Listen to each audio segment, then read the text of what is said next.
Hey everybody, welcome back to Boat Fool Sailing. Thanks for tuning in last week and thanks for watching this week. Big episode this week. We're actually out of the great state of Maine, down in Massachusetts at the Duxbury Bay Maritime School. And I'm with my brother Tim, which is really exciting. His first foray into Boat Fool Sailing. Hi Boat Fools Nation, and thanks for having me. Tris, it's a thrill to be here. I want to send thoughts and prayers out to Canadian Ken, who would usually be with Tris, but his dreamer status has been revoked after a really tough week. And so his citizenship is in question, but nonetheless, I'm sure he'll be back, and we're thinking of him. Yeah, and so hopefully he's making a run for the border, but we'll probably see him next week. But in the meantime, we're down at this amazing facility to check out a 1976 Vineyard Vixen 29, a beautiful boat built on Martha's Vineyard between 1974 and 1986. And this is like an ideal boat for a beginner person who's moving up to a big boat or downsizing to a smaller boat, wants to do some day sailing, coastal cruising, some overnights here and there, and further afield if they want to. And the great part about this, the list price, $10,000. I'm excited to see this boat. I'm really excited to see this boat. It seems like a very unique opportunity. Yep. And we were speaking with the owner earlier, and he says, no pun intended, it's a breeze to sail, and it's a good-looking boat. I'm excited to take a look. All right, well, let's go check it out. Excellent. All right, so now we're down on the ground here. We're going to look at the beautiful topsides and keel of this Vineyard Vixen 29. So just some general stats. She's almost 30 feet at 29.6, waterline of 23. And she's got a full encapsulated fin keel here and a skeg-hung rudder. So with the keel, which is great about that, is there are no keel bolts, fully encapsulated. And here's your skeg-hung rudder with a nice little pin coming down here to prevent any lines getting in here and jamming up on your rudder. So that's great, so you don't get fouled up. But what I want to start with, Tim, is the canoe stern of this boat. It's really, really pretty look. If you come around here, if you didn't know better, you'd be looking at the bow of this boat. Really cool. Absolutely, you don't see that often. No, and a lot of people with modern design say this is a waste of space. You lose all that space on deck because of the canoe stern. Who cares? You're buying this for the pretty looks, really. And coming along, you can see that the bottom needs to be power washed, but all you need to do is put the water to it and then put some bottom paint on it and you're good to go. You can just see the cove stripe here and working your way up to the bow. Just really, really pretty lines. Tom Hale, the person who designed this and owned Martha's Vineyard shipyard, said of this boat that the only two straight lines are the mast and the waterline. Rest, beautiful curves. And I have to agree, I am smitten with this boat. It's really pretty. Now, Martha's Vineyard shipyard no longer makes boats. They stopped manufacturing in 1986, but they're still in business and you can still contact them about the boats they made. So in addition to the 29, a 34-foot bigger sister was manufactured. Only 23 of those were made, and 30 of the 29s were made.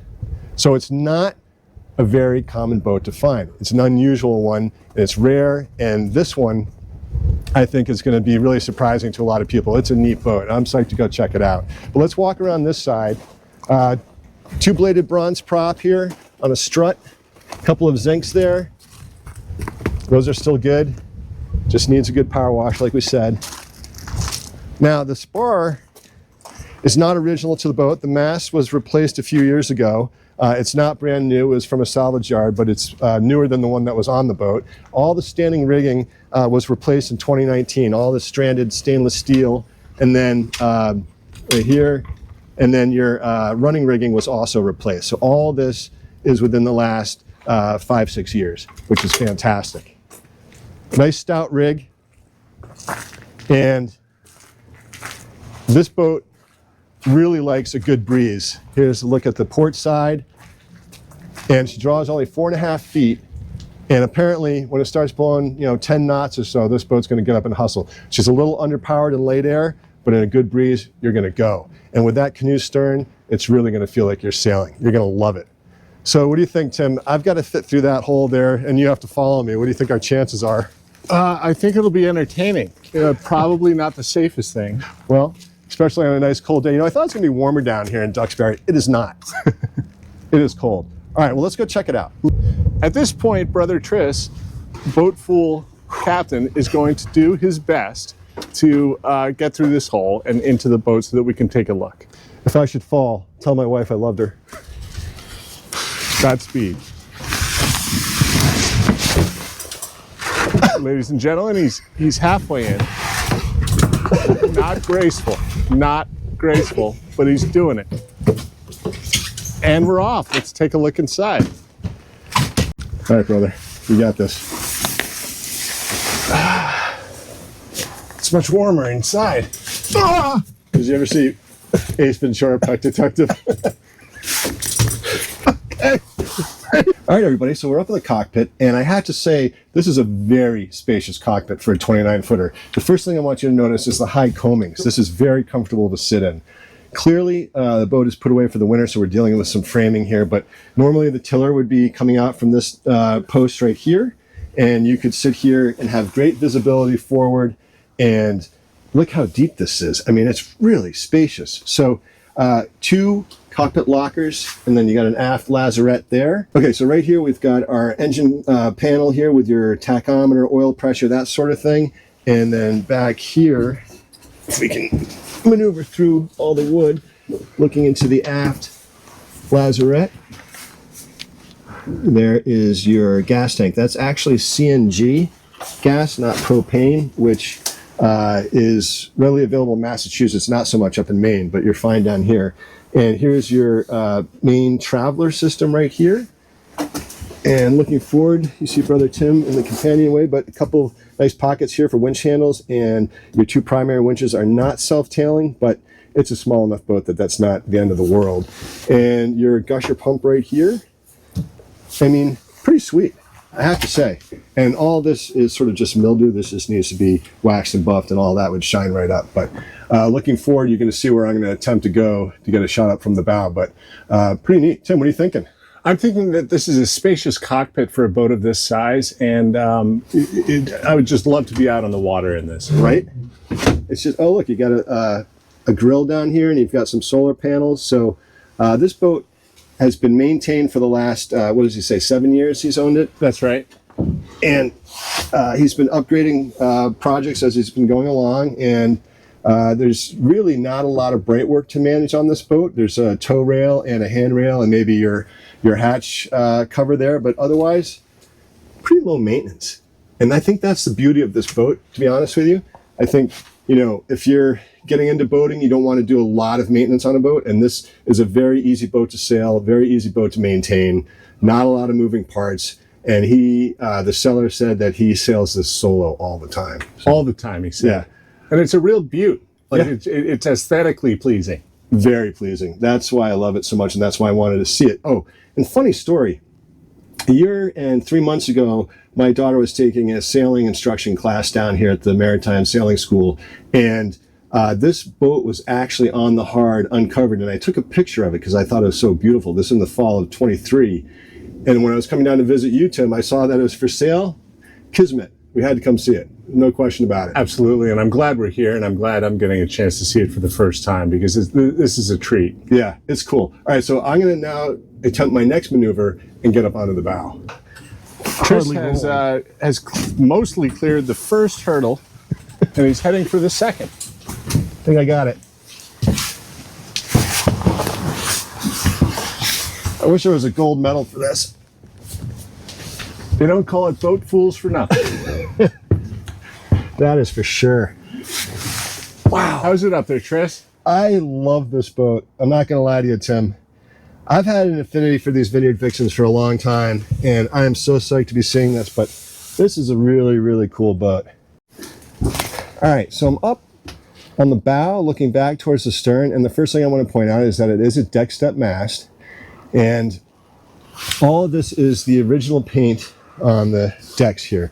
The top sides were painted by the current owner, but this is all original.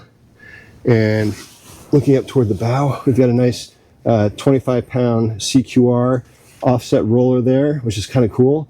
And your chain locker goes down through that dorade, but pretty simple. All this looks in good shape. You do have plastic coated lifelines, and you'll note there's only one. So that's something that current inspectors wouldn't love in terms of compliance for offshore racing or anything like that, but for coastal cruising, A-okay. Nice forward hatch. I can't open it because of the frame for the cover, but really nice. Nice clean decks. Looking down the side deck, you can see there's a nice clear pathway. Your chain plates are outboard towards the tow rail, and just a nice look down the side of the boat here. Really, really beautiful. The coach roof is really nice. Nice little eyebrow here over your ports, which all open.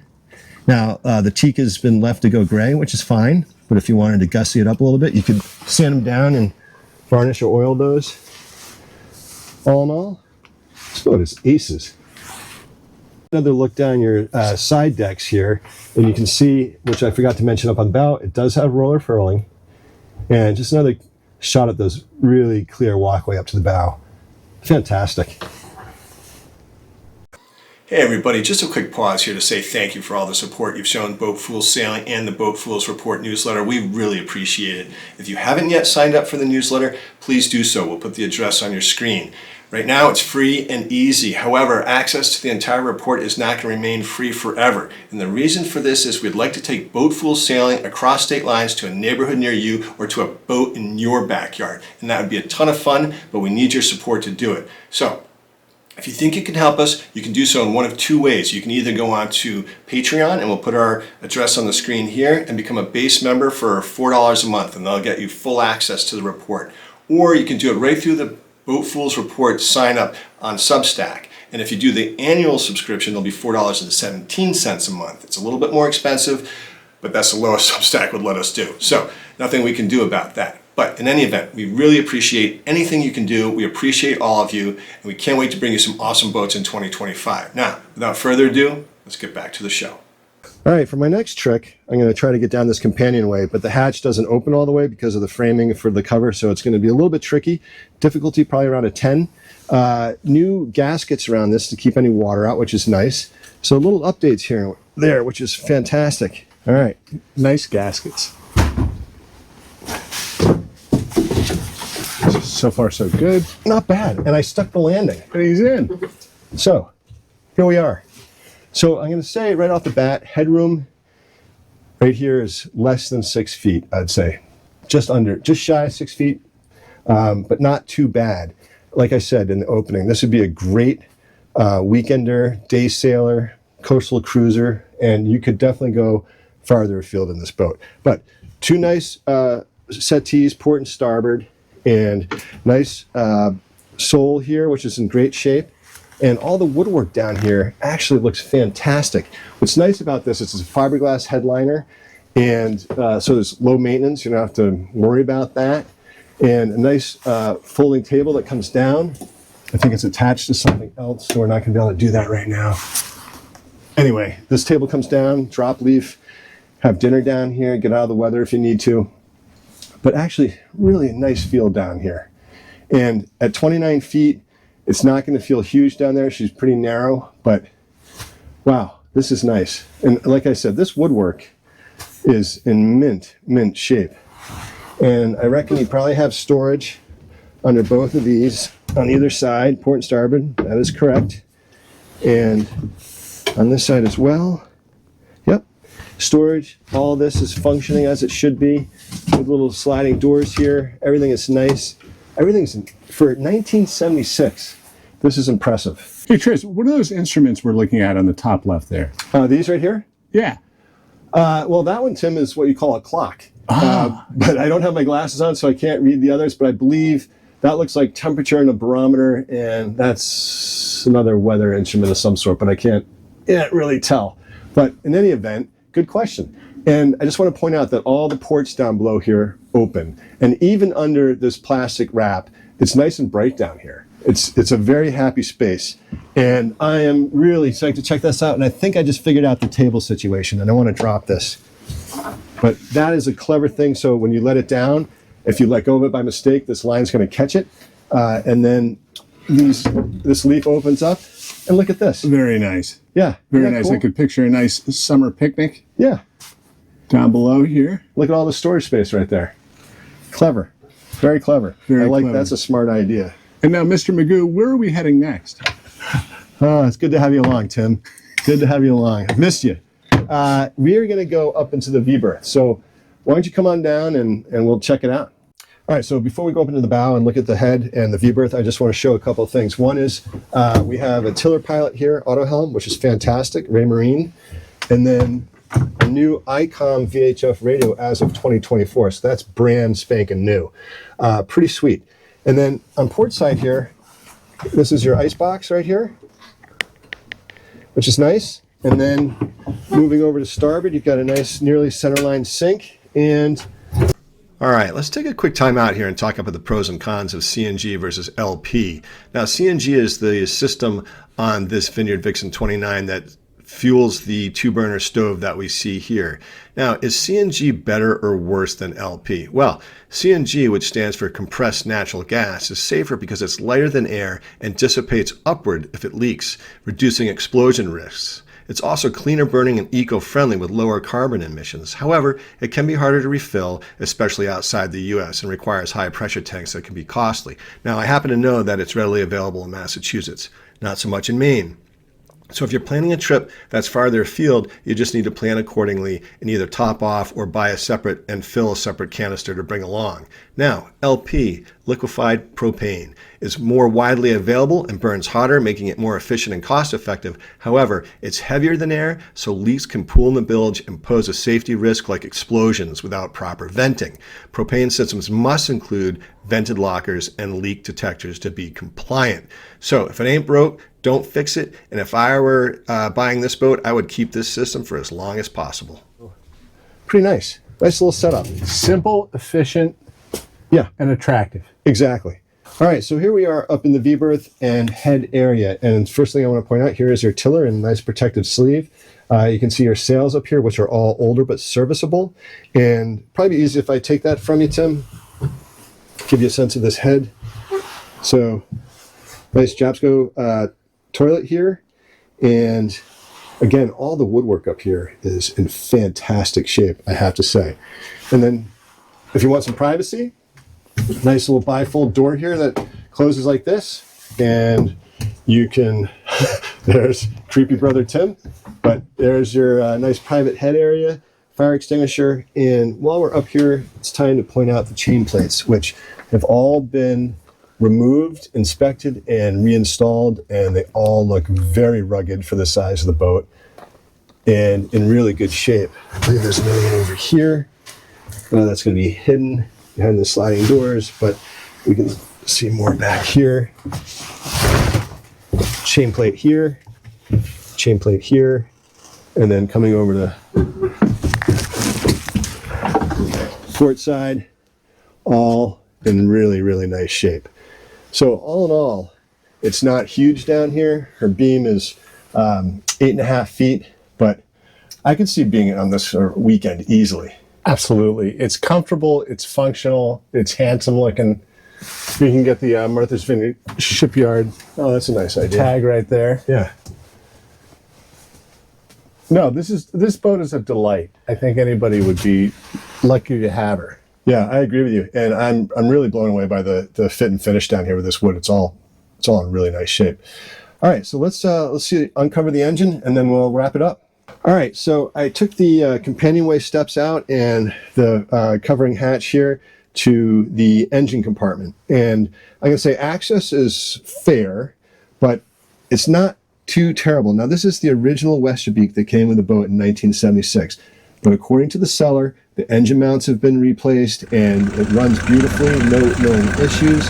Hours are unknown because there's no hour meter on this boat, but the thought is that the hours are probably pretty low, or at least reasonably low, because not used a lot, usually just on and off the mooring with this. But so he's done some general maintenance on this. The belts are all decent. Here's your raw water strainer. Here's your water pump.